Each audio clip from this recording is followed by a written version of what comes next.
நேற்றைய பொழுதில் 27 மாவீரர் நாள் அன்று முல்லைத்தீவு மாவட்டத்தில் பிசோமடுவில் வந்து ஒரு வீட்டில் இந்த சிறுத்தை ஒன்று வந்திருக்குது. இப்போ உதாரணத்துக்கு நாங்கள் உடுப்பட்டியில் அன்றைக்கு முதலை ஒன்று வந்த மாதிரி, அதுக்கு முதல் வந்து பார்த்தீங்கன்னா நல்லூர் அடியில் முதல்ல வந்த மாதிரி. இப்போ என்னென்னா குளங்களில் இருக்கிறது வந்து முதலையில் நீர்மட்டம் கூடைக்கு வந்து முதலையில் கிராமத்துக்குள்ளேயோ அல்லது ஊர்மனைக்குள்ள வீடுகளுக்குள்ள வார மாதிரி கூடுற மாதிரி.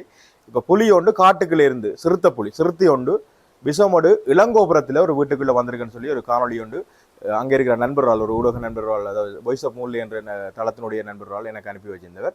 அப்போ அது முல்லைத்தீவு நாட்டு தான் நான் முதல் பார்த்து ப்ரைவேட்டாக அடித்து கேட்டு எடுத்துலாம் இப்படி ஒரு காணொலி ஒன்று வந்திருக்குது. நான் நினைக்கிறேன் பெரும்பாலான ஊடகங்கள் அது வர இல்லை.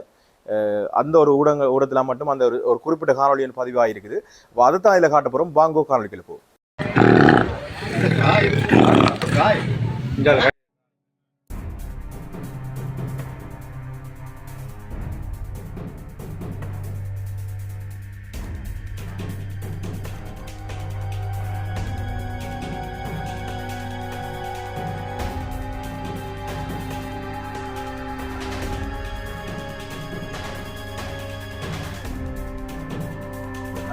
எல்லாருக்குமே தெரியும், எல்லாடம் வந்து கனமழை, காற்று, புயல் எல்லாடம் வந்து அனர்த்தங்கள் நேர்ந்து கொண்டே இருக்குது. அதுவும் குறிப்பாக வந்து மட்டக்களப்பு, யாழ்ப்பாணம், மன்னார், தமிழர் பிரதேசங்களில் பெரும்பாடங்களில் வந்து பல இடங்களில் அழிவுகள், பல வீடுகளுக்கு தண்ணி போயிருக்குது. மற்றது மரங்கள் எல்லாம் ஏராளம் முறிஞ்சிருக்குது. பயந்திர மரங்கள் எல்லாம் என்ன சொல்கிறது அடியோடு அப்படி பிறன் இருக்குது. அனர்த்தங்கள் ஆங்காங்கே நடந்து கொண்டிருக்கு. அது மாதிரி மட்டக்களப்புலாம் பார்த்தீங்கன்னு சொன்னால் டிராக்டர் ரெண்டு காணா போன எல்லாம் இங்கே அறிஞ்சிருப்பியல். பார்த்தீங்கன்னு சொன்னால் ஒரு அளவான ஒரு சிறுத்தை உண்டு. அது வந்து ஒரு வீட்டுக்குள்ளே ஒரு ஜன்னலுக்குள்ளால் வெளியில் போக மாட்டான் நிற்கிற மாதிரி ஒரு காட்சியான அந்த காணொலியில் இருக்குது.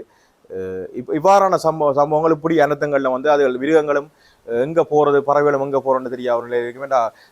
எல்லாடம் வந்து புயல் காற்று திசை மாறி அந்த சிறுத்தை வந்து ஒரு ஊர்மனைக்குள்ளே போந்திருக்கு. அதாவது இளங்கோபுரம், பிசோமடுவில் இருக்கிற இளங்கோபுரம் பகுதிக்கெல்லாம் வந்து அந்த சிறுத்தை ஒரு வீட்டுக்குள்ளே பூந்தா சொல்லப்படுது. நான் நேரடியாக அங்கே போக முடியல. இந்த காணொலி வந்து நேற்று பதிவு செய்த காணொலி, கிட்டத்தட்ட ஒரு 17 மணித்தியாலத்துக்கு முற்பாடு வந்து இந்த காணொலியை பதிவு செய்திருக்கிறோம்.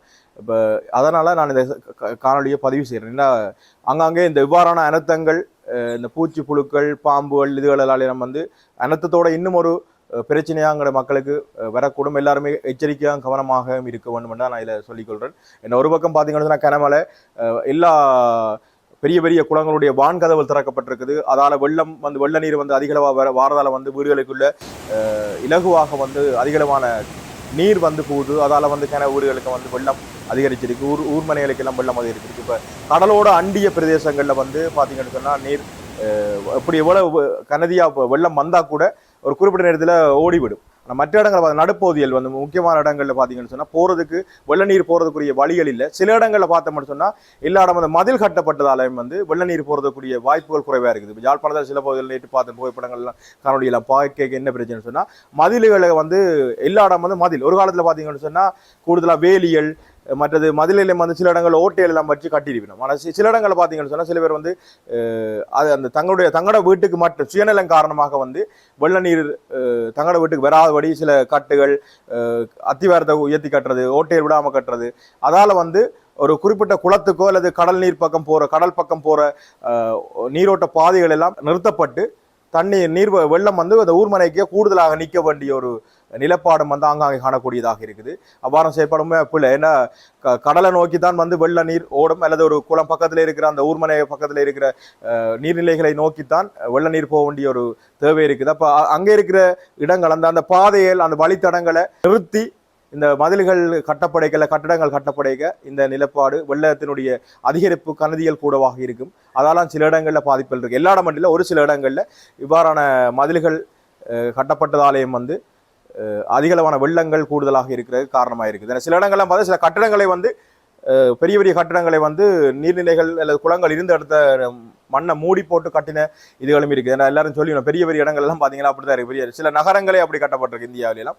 அவ்வாறான செயற்பாடு இப்போ எங்கள் இடங்களையும் வந்து வேறு சில குளங்களாக இருக்கிற போதில் மண்ணை புல்லாக போட்டுட்டு அத்திவாரத்தை உயர்த்தி வீடுகள், பெரிய மாளிகைகள் எல்லாம் கட்டுகின்ற நிலைப்பாடு ஒன்று இருக்குது. அதாலேயும் வந்து வெள்ளம் இப்போ இவ்வாறான அதிகளவான கனதியான நீர் வரைக்கும் வந்து வெள்ளம் அதிகரிக்குது ஊர்மனைக்கு. ஓகே விலை இதான் விஷயம். ஒரு சிறிய காணொலி தான் இது. என்னென்னு சொன்னால் பிசோமடுவில் ஒரு கிராமத்தில் வந்து ஒரு சிறுத்தை ஒன்று வந்திருக்குது. அதை இப்போ என்ன செய்ய போனோம்னு சொன்னால் அந்த வனஜீவராசி திணைக்களத்தில் கொடுத்து இப்போ திருப்பி வந்து காட்டுக்கோ இங்கே ஒன்று சூழல் எங்கே விட போயிடும். இன்னொரு காணொலி உங்களை சந்திக்கும் வரை விட வர போகிற நன்றி உங்கள் வெல்ல சுலக்ஷன்.